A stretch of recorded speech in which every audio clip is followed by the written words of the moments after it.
Yeah, is there something I can do? Yes. I'm afraid that I have another task that requires your assistance. The Adventurers Guild has recently received a commission directly from the Tenryou Commission. The assignment is both urgent and dangerous. After assessing the assignment, the Guild has concluded that seasoned adventurers are required. Naturally, you came to mind. Am I the only seasoned adventurer? Just another day on the job for us! Allow me to explain. The Tenryou Commission recently issued an arrest warrant for a young Oni by the name of Arataki Ito. Arataki Ito. An Oni? You mean those big, tough-looking guys with horns on their heads? That's correct. This particular Oni is quite vocal and audacious, so he already has quite the reputation on the streets. That said, he has never been caught up in major trouble of any kind. So it came as a surprise to learn that he has recently been accused of stealing things, and sometimes even whisking away the people themselves. What? But it doesn't end there. When the Tenryou Commission dispatched a Doshin to apprehend him, he assaulted the Doshin before making a getaway with his accomplices. So let Paimon guess. It's up to us to bring this Oni in. No problemo! This does sound like a job for the Traveler. He'll be back with that Oni in no time! I have complete confidence you will succeed. However, please exercise caution. This Oni also happens to hold a vision, and is the leader of an organization known as the Arataki Gang. On second thought, Paimon will leave the fighting to you. The last place Paimon wants to be is in a gang fight. Why is Paimon so useless? We are still investigating Arataki Ito's potential motives behind these incidents, as well as his current whereabouts. But please ask around in the streets as well. There will likely be others more familiar with Ito's circumstances than I am, who can provide you with useful information. Thank you. I will await your return. Ad Astra Avisask. Add extra applesauce. Waiting on the day Paimon actually starts. Well, let's start asking around on the streets. Hopefully we'll learn a little more about this Arataki Ito guy and figure out where he might have run off to. As I was saying before, waiting on the day that Paimon starts conjuring spells with her hidden divine power or something like that. Or she turns into a big, thick MILF. Although I doubt that. And did she just say error? Arataki Ito gang, let's go. Person number 1. Arataki Ito? Yeah, I've heard of the guy. Word is he did something monumentally stupid, then ran off before they could catch him. I see. And to be completely honest, I was a little surprised when I first heard it. Okay, well, I mean, not that surprised. Okay. Wait, you mean he already had a bad reputation? True. No, not exactly. He's just very overbearing in everything he does. Big and brash and always making a ruckus. So, on the one hand, he's a larger-than-life kind of guy. But on the other hand, he's emotionally volatile. When he's in a good mood, he's as high as a kite. But when he gets upset, he gets completely enraged. I don't personally see him as a bad guy, but I guess I wouldn't put it past him to get all riled up and lose control. I'm afraid that I'm not too sure myself. I keep a pretty good eye on what's happening in the city, and as far as I can tell, he just idles the days away. Why are you coughing so much? When someone asks for it, he's willing to lend a helping hand, but other than that, he's just out making a scene with the kids on the street or his gang. If I had to guess, his lack of income finally drove him to do something more drastic to make ends meet. Is it just Paimon, or is this Ito fellow starting to sound pretty weird? I'm afraid that I don't have much else to tell you. He tends to spend his time with people a little more lively than myself. Perhaps you could try asking around some more. Okay, thanks. Arataki Ito. I've met him before, but I haven't done his character quest before. I met him when doing an event. It was the drum event, I think. I don't hate him, but I don't like him. I'm not a fan. Let's see if this quest will change my mind, because usually it does paint them in a better light. Arataki Ito? Oh yeah. I heard about that whole thing. I'm sure it must have been a mix-up on the Tenryo Commission's end. He could never do anything so dastardly. Dastardly? Huh? How can you be so sure? Is he really as trustworthy as all that? No, perhaps you misunderstand me. When I said he could never do anything dastardly, I meant he literally doesn't have what it takes. You mean he's not smart enough? Yeah, I'd assume. Maybe a story will explain it better. So, he used to spend a lot of time playing rock, paper, scissors and hide and seek with the kids on the streets. Kids, being kids, aren't exactly the most difficult to outsmart. I'm sure you can see what I'm getting at here. He used to lose all the time, sometimes catastrophically. On purpose, though, right? No. No, not at all. The one time I saw him win, he started jumping around and yelling, "I won! I finally won! I'm unbeatable!" and so on. Dude, how is she shouting so much? Okay. Then he took the kid's candy as his prize and ate it right there in front of him. Ogura Mio, you're interesting. Ugh, that's just plain wrong. He did take it way too far that time. The poor kid started crying, so I stepped in and gave Ito a scolding. He was pretty quick to admit that he was fully in the wrong, and it wasn't long before the kid had stopped crying and was laughing and playing again as if nothing had ever happened.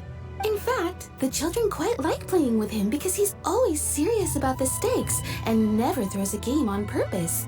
So, I suppose what I'm trying to say is a guy who can't even beat kids at a children's game really gonna be capable of these kinds of diabolical deeds? Yeah, I see what you're saying. Huh. He doesn't sound like a bad guy at all. In fact, he kind of sounds like a man of integrity. I wouldn't go that far, Paipon. Yes, my thoughts exactly. Still, the Tenryo Commission's evidence against him is supposed to be irrefutable. So, I'm not trying to condone his actions or anything. If he really has messed up big time, then he should face the consequences just like anyone else. Thanks for the info. We'll keep asking around. You're very interesting, lady. Arataki Ito. Of course I know him. We've been trying to apprehend him recently. We know he's already left Inazuma City, but with no clues to follow, we have no choice but to commission others for help, including the Adventurers Guild. Catherine says that Arataki Ito hasn't done anything seriously bad before, so it seems pretty strange. Paimon's curious. Is there any evidence of all this stuff he's accused of? Yes, of course. Otherwise, we'd never have put so many people on the case. For starters, most thieves will try to devise a way to conceal their identity, but for an Oni, the horns are a dead giveaway. I mean, the whole city could have recognized it was him. Are there any other Onis? At first, he was just one of our suspects, but when we went to investigate, he personally confessed to everything and started trying to provoke the officers. Provoke? How? What's most frustrating is that he then managed to escape along with his entire gang. He must have been planning the whole thing right from the start. Of course he did. Whether material or psychological, there is plenty of evidence either way. He's never had a Mora to his name his entire life, and he's never kept down a real job. Word is that he also takes care of someone in his gang, and that the burden of it takes quite the toll on him. After scrounging for a living all these years, maybe he thought that being the bad guy would be an easier ride. As for his psychological motives, it's a bit embarrassing to talk about, but we confiscated his vision during the Vision Hunt Decree. Did you give it back? At the time, Arataki Ito put up quite a fight. It took a huge amount of manpower and resources, and in the end, we had to enlist the help of Kujo Sara to finally secure his vision. The vision hunt was a mistake, but we never expected that he would go to such extreme lengths to take revenge on us. He does sound a little unstable, just like people have been saying. If the two of you are able to capture Arataki Ito, please bring him straight here. We'll handle him from there. Thanks for all the info. Too bad we still don't know where he could have run off to. We already got word on the street, so maybe it's time to talk to a real specialist. Paimon remembers that there's a detective agency here in Inazuma. Maybe we can try asking there. Wait, there is? What? Really?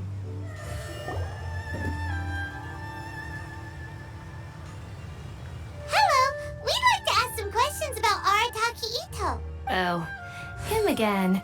Sure. I have answers. We've already done some investigating for the Tenryou Commission. But first, do you have enough Moro to cover the fee? I've heard all about your travels.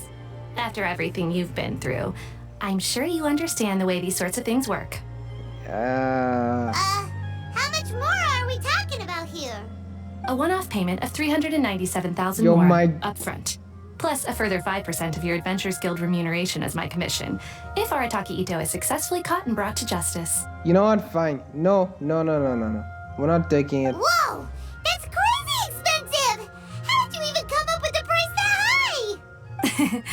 Hold on, I wasn't finished. It just so happens the initial fee has already been paid in full by the Tenryou Commission. All you'll need to pay is the small commission fee. No, I'm not. I don't want to indulge in this anymore. Let's just. And, as for that amount, I'll settle things with the Adventures Guild once we have Ito. So, from the way I see it, you guys are getting a pretty nice deal. No, I don't want to. Now then, to give you the full picture in this case, we must first recount a well-known Inazuman fairy tale. Let's just go look somewhere else. A long, long time ago, in a village lost to time, there lived a crimson Oni and a blue Oni. They were the best of friends. The crimson Oni looked fierce, but was gentle like the humans. The blue Oni looked human, but was reclusive, like an Oni. The crimson Oni wished to befriend the humans, but they were scared and threw beans at him whenever he came near.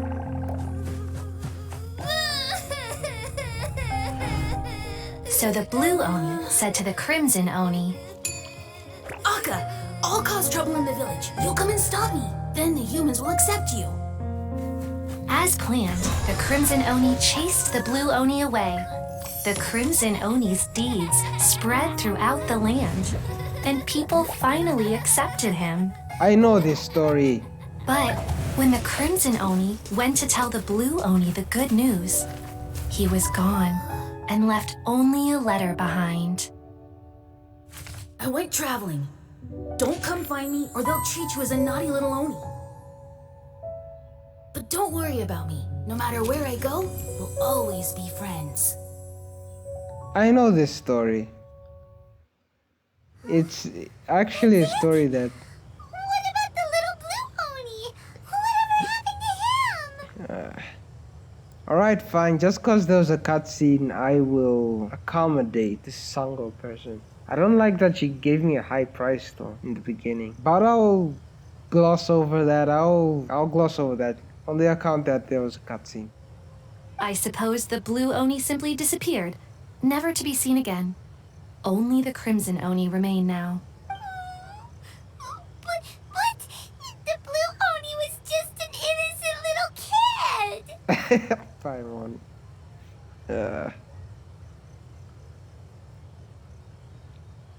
Of course it does. Otherwise, I wouldn't go through all the trouble of telling it. One interpretation is that the story is actually broadly based on historical events and that Arataki Ito is, in fact, a descendant of the Crimson Oni. What I'm trying to tell you is that the Oni have sacrificed a lot in the past in order to finally integrate themselves into human society. But there are still some volatile personality traits in the Oni bloodline. Every generation of Oni inherits these traits. So while Arataki Ito has never been known to commit a wrongful act in the past, can we ever completely rule out the possibility of him one day allowing this side of him to take over? But how could he do that? After the Blue Oni's sacrifice? That would be such a betrayal! Paimon. Paimon, please. That's a very old story. Nobody knows how long it's been since the Blue Oni disappeared. We can only assume that they have long since died out, in which case, it would be quite a stretch to say it still counts as a betrayal at this point. Besides, the suspect has already confessed.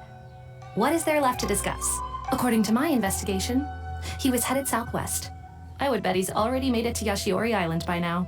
The Tenryo Commission is unable to enter territory controlled by Sangonomiya troops. No doubt that's the reason Arataki Ito chose to flee in that direction. Don't mention it. I'm just doing my duty. I guess she did tell me where he went, but I mean, I don't like this lady. Wait! Paimon still has a question.